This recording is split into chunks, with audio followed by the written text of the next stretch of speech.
प्रधानमंत्री नरेंद्र मोदी आज करेंगे इंडिया मोबाइल कांग्रेस 2023 के 7वें संस्करण का उद्घाटन।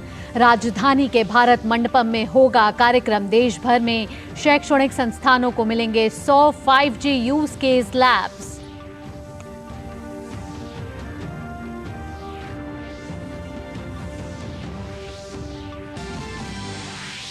मध्य प्रदेश के चित्रकूट में आज प्रधानमंत्री नरेंद्र मोदी सद्गुरु सेवा संघ ट्रस्ट के प्रथम अध्यक्ष स्वर्गीय अरविंद भाई मफतलाल की शताब्दी वर्ष कार्यक्रम में होंगे शामिल।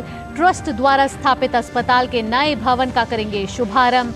साथ ही तुसलीपीठ न्यास में सद्गुरु रामभद्राचार्य की लिखी पुस्तकों का भी करेंगे विमोचन।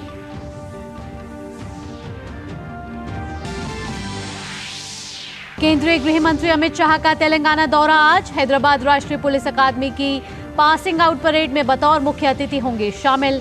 विधानसभा चुनाव के मद्देनजर सूर्यापेट जिले में एक चुनावी जनसभा को भी करेंगे संबोधित।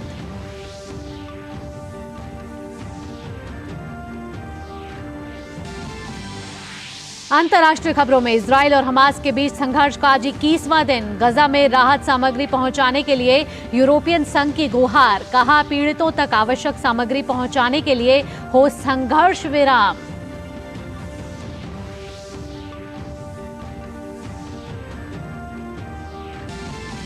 खेल जगत में एशियन पैरा गेम्स में भारतीय खिलाड़ियों का शानदार प्रदर्शन जारी। अब तक का अपना सर्वश्रेष्ठ प्रदर्शन करने वाले भारतीय दल की नजर 100वें पदक के आंकड़े को पार करने पर। आज निशानेबाजी, एथलेटिक्स, बैडमिंटन और तीरंदाजी में होगी पदक की उम्मीद।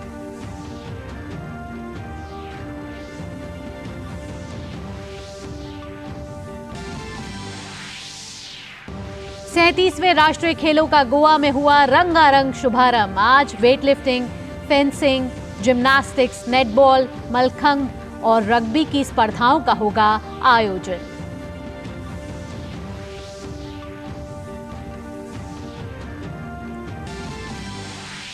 आईसीसी विश्व कप में आज शानदार फॉर्म में चल रही दक्षिण अफ्रीका के सामने होगी पाकिस्तान की चुनौती।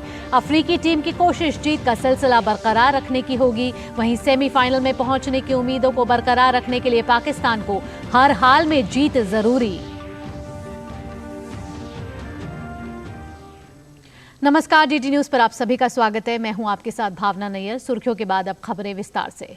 प्रधानमंत्री नरेंद्र मोदी आज एशिया के सबसे बड़े दूरसंचार, मीडिया और प्रौद्योगिकी मंच इंडियन मोबाइल कांग्रेस का उद्घाटन करेंगे। साथ ही पीएम मोदी देश भर में 100 शिक्षण संस्थानों को 100 5G यूज केस लैब्स भी सौंपेंगे। 29 अक्टूबर तक दिल्ली में आयोजित किए जा रहे इस कार्यक्रम में दूरसंचार और प्रौद्योगिकी में भारत की अविश्वसनीय प्रगति को सारी दुनिया देखेगी। एशिया के सबसे बड़े दूरसंचार, मीडिया और प्रौद्योगिकी मंच इंडियन मोबाइल कांग्रेस का शुक्रवार को प्रधानमंत्री नरेंद्र मोदी उद्घाटन करेंगे। 27 से 29 अक्टूबर तक दिल्ली में आयोजित किए जा रहे इस कार्यक्रम में दूरसंचार और प्रौद्योगिकी में भारत की अविश्वसनीय प्रगति को सारी दुनिया देखेगी। ग्लोबल डिजिटल इनोवेशन थीम के साथ IMC 2023 का लक्ष्य उन्नत टेक्नोलॉजी के डेवलपर, निर्माता और निर्यातक के रूप में भारत की स्थिति को और मजबूत करना है।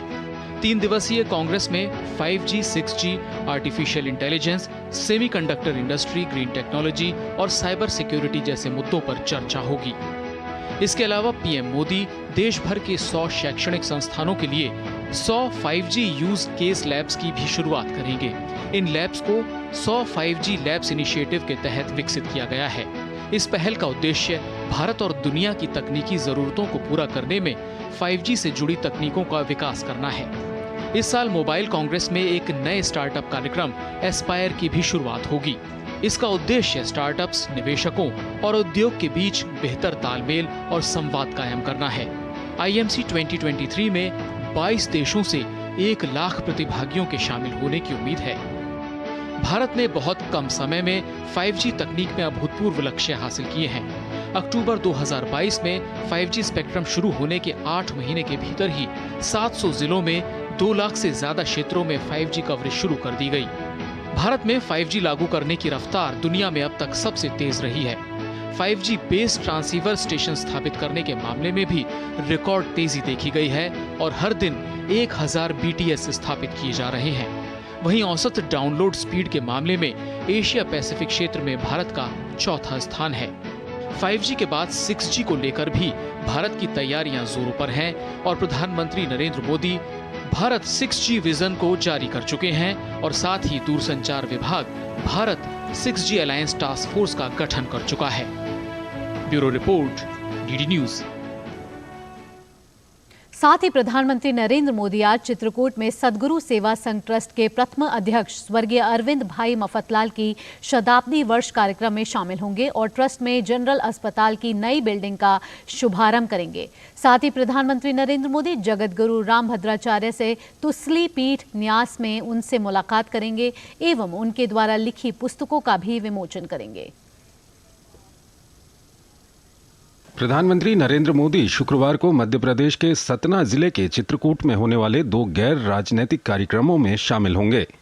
प्रधानमंत्री नरेंद्र मोदी दोपहर तकरीबन 1 बजे चित्रकूट पहुंचेंगे, जहां वो सबसे पहले रघुवीर मंदिर में पूजा अर्चना करेंगे।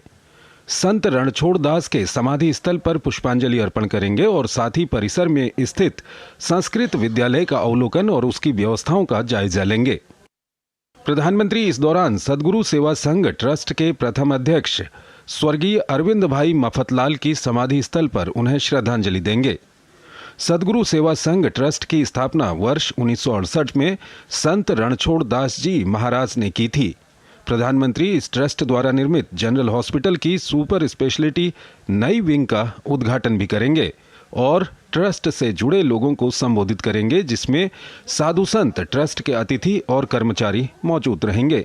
सर्वप्रथम रघुवीर मंदिर ट्रस्ट जाएंगे, जहां युगल सरकार के दर्शन करेंगे, परम पूज्य गुरुदेव रणछोड़ दास जी महाराज के दर्शन करेंगे। उसके बाद वो राम संस्कृत महाविद्यालय के गुरुकुल जाएंगे और वहाँ की व्यवस्था देखेंगे और वहाँ के संस्कृत कॉलेज के विद्यार्थियों के साथ मिलेंगे और राम संस्कृत महाविद्यालय की जेनेसिस को देखेंगे।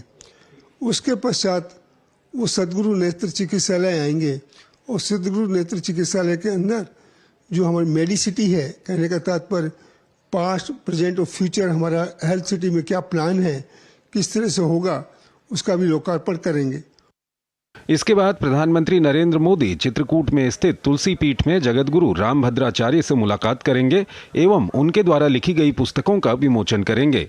तुलसी पीठ न्यास में प्रधानमंत्री मोदी वहां मौजूद साधु संत महात्माओं एवं अभ्यर्थियों के साथ साथ यहां काम करने वाले कर्मचारियों से भी मुखातिब होंगे। प्रधानमंत्री जी यहाँ पे आ रहे हैं, जिस परिप्रेक्ष्य में उनकी 3 पुस्तकों का लोकार्पण करने के लिए आ रहे हैं। तीनों उनकी ऐतिहासिक पुस्तकें हैं। तीनों में एक व्याकरण के स्तर पे, एक जीवनी के स्तर पे और एक दर्शन के स्तर पे नए आयाम को स्थापित कर रहे हैं। तो गुरुजी ने एक दिव्यांगों के लिए इंटर कॉलेज स्थापित किया है और एक विश्वविद्यालय स्थापित किया है। तो सबकी इच्छा है, जितने भी अधिकारी यहाँ पे, कि प्रधानमंत्री जी चित्रकूट आ रहे हैं तो गुरुजी के साहित्य को तो समझेंगे लोकार्पित पुस्तकों के माध्यम से। वो गुरुजी के कार्य को, जो उनके सामाजिक कार्य हैं, उनको उनके द्वारा जो विकसित किए गए बच्चे हैं या जो उनके द्वारा स्थापित विद्यालय हैं, संस्थाएं हैं, उसके अलग अलग बच्चों को बुला के और उनसे मिला के समझाया जा सकता है। जगत गुरु रामभद्राचार्य ने 10,000 पन्नों की एक पुस्तक लिखी है जो ब्रेल लिपि में है। इसी पुस्तक का विमोचन प्रधानमंत्री करेंगे। वहीं सद्गुरु सेवा संघ ट्रस्ट, जो दशकों से बुंदेलखंड एवं आसपास के राज्यों के लिए नेत्र चिकित्सा क्षेत्र में महत्वपूर्ण भूमिका निभा रहा है, उसके द्वारा अब सुपर स्पेशलिटी जनरल अस्पताल की शुरुआत से सभी को फायदा होगा।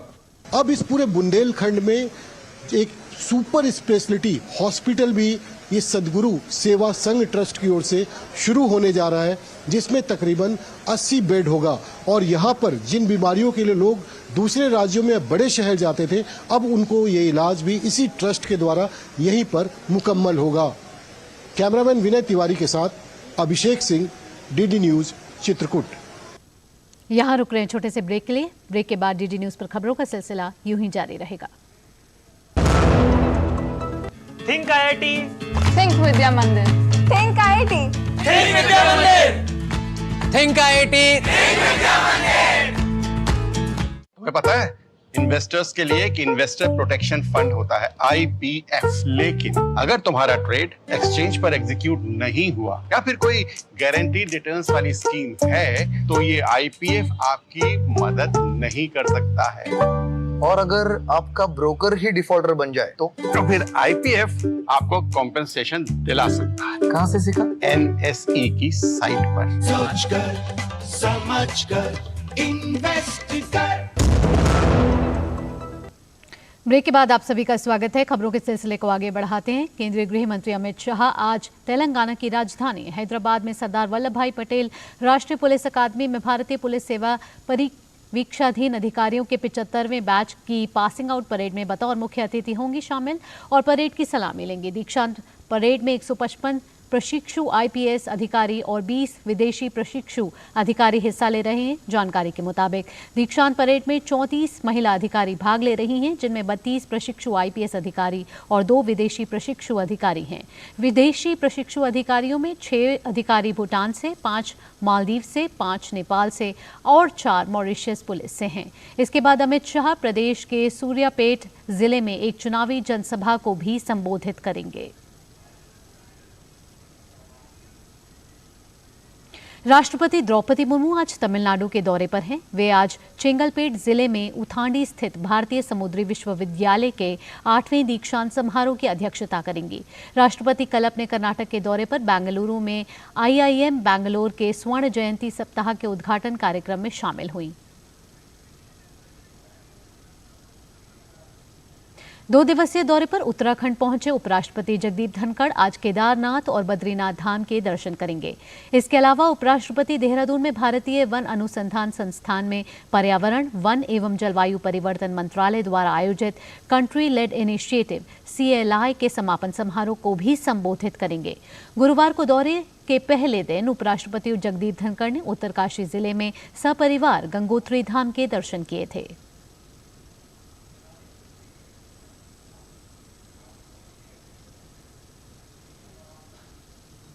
और अब हमारे खास सेगमेंट की बारी है, यानी कि जनादेश की।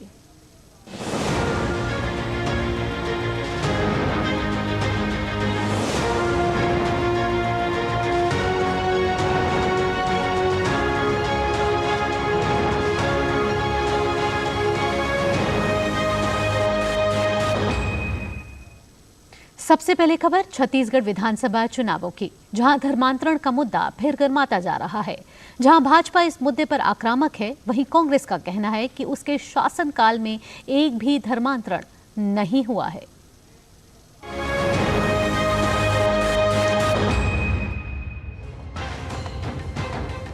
नक्सलवाद का गढ़ कहे जाने वाले छत्तीसगढ़ के बस्तर में अब धर्मांतरण की आग जल रही है। ताजा मामला जगदलपुर जिले की चित्रकूट विधानसभा का है, जहां बड़े पैमाने पर धर्मांतरण का मामला सामने आया है। स्थानीय लोगों का कहना है कि मिशनरी के जाल में फंसकर कई आदिवासियों ने ईसाई धर्म अपना लिया है। इससे स्थानीय आदिवासियों के बीच आपसी संघर्ष बढ़ गया है। प्रशासन से शिकायत भी की गई, लेकिन कोई कार्रवाई नहीं हुई।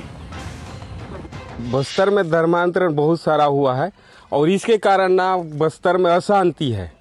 जो गांव में झगड़ा कभी नहीं होता था, आज धर्म के विषय में झगड़ा होता है। नहीं तो कभी ऐसा नहीं हुआ कि धर्म के विषय में झगड़ा होता था। 40-45 जन आपस हो गए हैं। अभी 3 या 4 परिवार बच गए हैं। शासन प्रशासन ध्यान नहीं देता क्या इसको? ये ध्यान नहीं देते हैं। कई बार यहाँ से गांव वाले पूरा बैठ के गए थे, आज तक कुछ नहीं हुआ है। पहले भी उससे पहले था भी नहीं अपने गांव में। इसी 4 साल में ज़्यादा हो गए हैं। और चर्च में उद्घाटन करने जाता है दीपक भाई जी। धर्मांतरण के मुद्दे को लेकर हुए विवाद ने बस्तर इलाके में सियासी सरगर्मी भी बढ़ा दी है। विधानसभा चुनाव में बस्तर की 12 सीटों पर धर्मांतरण बड़ा मुद्दा बन गया है। भाजपा का आरोप है कि कांग्रेस सरकार में धर्मांतरण के मामले तेजी से बढ़े हैं। उनका कहना है कि तुष्टीकरण और वोट बैंक की राजनीति के चलते कांग्रेस धर्मांतरित करने वाले लोगों को आश्रय देती है। इस क्षेत्र के मंत्री हैं कवासी लखमा और इस प्रदेश के कांग्रेस के मुखिया दीपक बैजी इसी क्षेत्र से हैं। ये जगह जगह जाके चर्चों का उद्घाटन कर रहे हैं और बोल रहे हैं कि धर्मांतरण हो नहीं रहा है।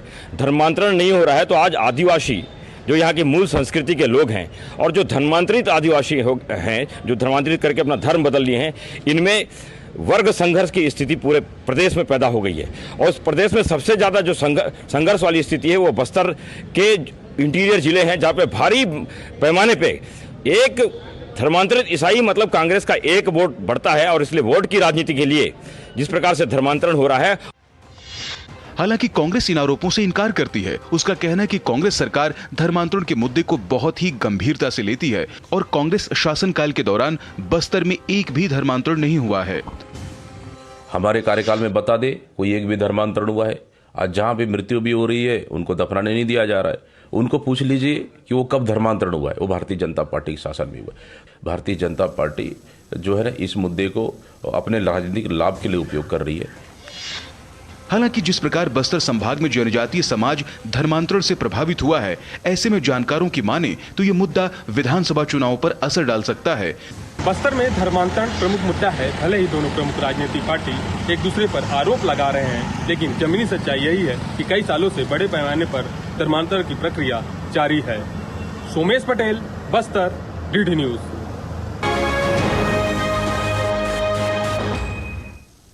और अब बात मेरी माटी मेरा देश की।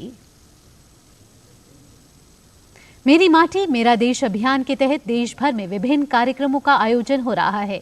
इसी कड़ी में उत्तर प्रदेश के भदोही, बरेली, बाराबंकी और कासगंज में भी इस अभियान के तहत कार्यक्रम आयोजित किए गए। भदोही जिले में इस अवसर पर अमृत कलश यात्रा निकाली गई, तो वहीं बरेली के नवाबगंज में इस अवसर पर नारी शक्ति वंदन सम्मेलन का आयोजन किया गया।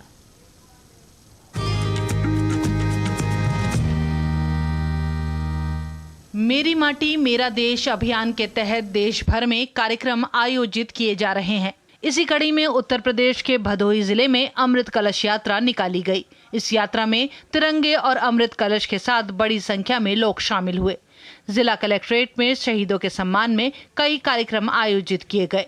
शहीदों के गांव की मिट्टी लेकर ये अमृत कलश यात्रा लखनऊ पहुंचेगी। वहां से ये मिट्टी राजधानी दिल्ली जाएगी, जहां इसे अमृत उद्यान में स्थापित किया जाएगा। गांव-गांव से एक एक चुटकी जो मिट्टी जा रहा है, आज देश की राजधानी दिल्ली में पहुंच रहा है। एक इससे देश में बहुत बड़ा संदेश होगा। देश के प्रधानमंत्री आदरणीय नरेंद्र मोदी जी के एक आह्वान पे आज ये कार्यक्रम सफल हुआ। बरेली के नवाबगंज में मेरी माटी मेरा देश अभियान के तहत अमृत कलश यात्रा निकाली गई। इस अवसर पर नारी शक्ति वंदन सम्मेलन का भी आयोजन किया गया। इस कार्यक्रम में उच्च शिक्षा मंत्री रजनी तिवारी भी शामिल हुई। नारी हमेशा से सशक्त है, उसके लिए नीतियां बनाने की आवश्यकता है, उसको दिशा देने की आवश्यकता है, अच्छी बेहतर कानून व्यवस्था रखने की आवश्यकता है। जो मोदी जी की सरकार में सारी चीज़ें दी जा रही हैं, मोदी जी है तो मुमकिन है सारी वो चीज़ें हो रही हैं जो महिलाएं चाहती थी। आज उनके लिए व्यवस्थाएं भी हो रही हैं, योजनाएं भी बन रही हैं और देश और प्रदेश में बेहतर कानून व्यवस्था भी है। बहुत बढ़िया कार्यक्रम चल रहे हैं सारी जगह से। सारे लोगों ने बड़ा उत्साहपूर्वक इस कार्यक्रम में सहभागिता की है। आज वो सारे कलश ये स्थानीय स्तर से एकत्र होकर और जिले स्तर पर गए हैं, जिले स्तर से एकत्र होकर प्रदेश स्तर पर, प्रदेश स्तर से एकत्र होकर केंद्र स्तर पर ये पहुंचेंगे और सारे वीरों को नमन करते हुए इस धरती की मिट्टी जो देश में जा रही है, इसकी बहुत बहुत शुभकामनाएं। उत्तर प्रदेश के बाराबंकी में मेरी माटी मेरा देश अभियान के अंतर्गत निकली अमृत कलश यात्रा जिला मुख्यालय पहुंची। यहां जनपद स्तर पर अमृत कलशों के आगमन के अवसर पर भव्य समारोह और सांस्कृतिक कार्यक्रमों का आयोजन किया गया। कार्यक्रम के दौरान पंचप्रण की शपथ भी दिलाई गई। यहां से सभी कलशों को भव्य कलश यात्रा के रूप में लखनऊ के लिए रवाना किया जाएगा। हर घर से कलश लेकर के हमारे कार्यकर्ता हर घर के दरवाजे पे गए, हर घर से आंगन की मिट्टी अथवा एक चुटकी चावल लेकर के गांव में इकट्ठा किया। फिर हर ग्राम पंचायत का कलश ब्लॉक पे आया और ब्लॉक में फिर एक कलश बना करके ब्लॉक का कलश आज जिला मुख्यालय पर एकत्रित हुआ है। हमारे जिले का एक कलश बन करके लखनऊ जाएगा और लखनऊ से फिर ये दिल्ली जाएगा, दिल्ली के कर्तव्य पथ पर रखा जाएगा। कासगंज जनपद में भी अमृत कलश यात्रा के अवसर पर भव्य समारोह का आयोजन किया गया। समारोह में जिले के हर गांव से एकत्रित की गई मिट्टी को प्रदेश मुख्यालय भेजा गया। इस मौके पर छात्र छात्राओं ने विभिन्न सांस्कृतिक कार्यक्रमों में प्रस्तुतियां दी। इस मौके पर क्षेत्रीय सांसद ने लोगों को उनकी वीरता के लिए सम्मानित किया और वहां मौजूद लोगों को पंचप्रण की शपथ दिलाई। Bureau report, DD news. और अब खबरें अंतर्राष्ट्रीय जगत से। इजराइल और हमास संघर्ष के बीच ब्रसेल्स में हुई एक अहम बैठक में यूरोपीय संघ के नेता गजा में आवश्यक राहत सामग्री मुहैया कराने के लिए मानवीय गलियारे और संघर्ष विराम का आह्वान करने पर सहमत हो गए हैं। 27 देशों के यूरोपीय संघ ने गजा में मानवीय स्थिति पर गंभीर चिंता जताते हुए वहां शीघ्र, सुरक्षित और निर्बाध राहत सामग्री पहुंचाने की आवश्यकता पर जोर दिया है। उधर हमास ने कहा है कि 7 अक्टूबर के उसके हमले के बाद इजरायली बमबारी में गजा में रखे गए लगभग 50 बंधक मारे गए हैं। इससे पहले इजराइल पर हमास के शुरुआती हमलों में 1400 से अधिक इजरायली नागरिक मारे गए थे। गजा क्षेत्र के स्वास्थ्य मंत्रालय ने कहा कि इजरायली हवाई हमले के बाद से वहां 7000 से अधिक लोगों की मौत हुई है। इस बीच गजा ने हमास द्वारा बंधक बनाए गए इजरायली नागरिकों के रिश्तेदारों ने तेल अवीव में कल रात फिर से प्रदर्शन किया। वे सरकार से बंधकों को छुड़ाकर वापस लाने के लिए और अधिक प्रयास करने की मांग कर रहे हैं। और अब खबरें खेल जगत से। चीन में चल रहे एशियन पैरा गेम्स में भारतीय खिलाड़ियों का शानदार प्रदर्शन लगातार जारी है। भारत ने अब तक प्रतियोगिता में 18 स्वर्ण पदक सहित 82 पदक जीत लिए हैं। इस तरह भारत ने 2018 के एशियन पैरा गेम्स में किए गए अपने सर्वश्रेष्ठ प्रदर्शन 72 पदक को पीछे छोड़ दिया है। आज भारतीय खिलाड़ी निशानेबाजी, एथलेटिक्स, बैडमिंटन और तीरंदाजी जैसी स्पर्धाओं में पदक जीतने की कोशिश करते दिखाई देंगे। एशियाई पैरा खेलों में भारतीय खिलाड़ियों ने इतिहास रच दिया है। अब तक भारत के पदकों की संख्या 80 के पार जा चुकी है। इस बार कई खिलाड़ी अपने दमदार प्रदर्शन के साथ पिछले कई रिकॉर्ड्स भी तोड़ते नजर आए। वहीं जीत का परचम लहराने वाले खिलाड़ियों के परिवार के बीच जश्न का माहौल है। चीन के हांगझू में चल रहे एशियाई पैरा खेलों में भारतीय खिलाड़ियों का दमदार प्रदर्शन जारी है। इन खेलों में जहां भारतीय खिलाड़ी रिकॉर्ड तोड़ पदक जीत रहे हैं, तो वहीं खेलों में नए रिकॉर्ड भी अपने नाम कर रहे हैं। हरियाणा के सोनीपत के सुमित अंतिल ने 73.29 मीटर के थ्रो के साथ जेवलिन थ्रो में स्वर्ण पदक अपने नाम कर लिया। इस जीत के साथ ही उन्होंने 70.83 मीटर के अपने ही विश्व रिकॉर्ड को तोड़ दिया। सुमित की शानदार जीत के बाद उनके गाँव में जश्न का माहौल है। बहुत खुशी है हमें, आज सुमित भाई ने गोल्ड मेडल जीता है और गोल्ड मेडल ही नहीं, वर्ल्ड रिकॉर्ड के साथ गोल्ड मेडल जीता है। तो हमें नहीं, पूरे गांव को और गांव के साथ हरियाणा और पूरे इंडिया को खुशी है। वहीं सुमित की माताजी अपने बेटे की जीत पर खुशी जताती हुई उनके संघर्ष के दिनों को याद करना नहीं भूलती। हाँ, पहले तो ये जैसे डिस्कस थ्रो वाली और कबड्डी इनके वो स्कूल में खेलता था, पहलवानी करता था। फिर ये एक्सीडेंट हो गया, 12वीं में था ये तो। फिर उसके बाद ये पैर चढ़वाया, फिर उसके बाद ये जेवलिन में आ गया। बहुत ज़्यादा खुशी होती है। टोक्यो पैरालंपिक में स्वर्ण पदक विजेता अवनी लेखरा ने पैरा एशियाई खेलों में निशानेबाजी के 10 metre air rifle standing SH1 श्रेणी में स्वर्ण पदक अपने नाम करने में सफल रहीं।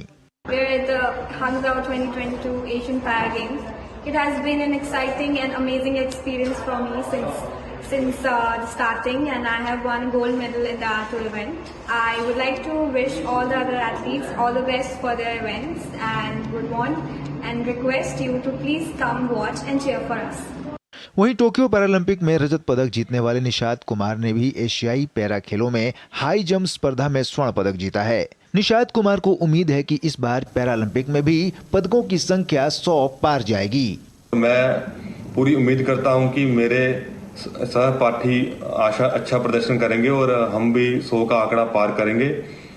इस गोल्ड मेडल के लिए मैं साई, टॉप्स और PCI और OGQ का दिल से धन्यवाद करता हूं कि उन सभी ने मेरा मिलकर सपोर्ट किया और मैंने एशियन पैरा गेम्स में गोल्ड मेडल जीता। एशियाई पैरा खेलों में अब तक भारत का प्रदर्शन शानदार रहा है। उम्मीद की जा रही है कि भारतीय दल इस बार 100 से अधिक पदक जीतने में सफल रहेगा। इससे पहले भारत ने साल 2018 में हुए पैरा एशियन गेम्स में सबसे अधिक 72 पदक जीते थे। Sports desk, DD news. Goa में 37वें राष्ट्रीय खेलों का शुभारंभ हो गया है। 26 अक्टूबर से 9 नवंबर तक आयोजित होने वाले इन खेलों में 43 खेल स्पर्धाओं में करीब 10,000 एथलीट हिस्सा ले रहे हैं। उधर ICC विश्व कप की बात की जाए तो आज शानदार फॉर्म में चल रही दक्षिण अफ्रीका का सामना पाकिस्तान से होगा। चेन्नई के M.A. चिदम्बरम स्टेडियम में होने वाला ये मुकाबला दोनों टीमों के लिए काफी अहम है। और फिलहाल इस बुलेटिन में इतना ही। अगला कार्यक्रम आप देखेंगे नया सवेरा। फिलहाल मुझे और हमारी पूरी टीम को दीजिए इजाजत। नमस्कार।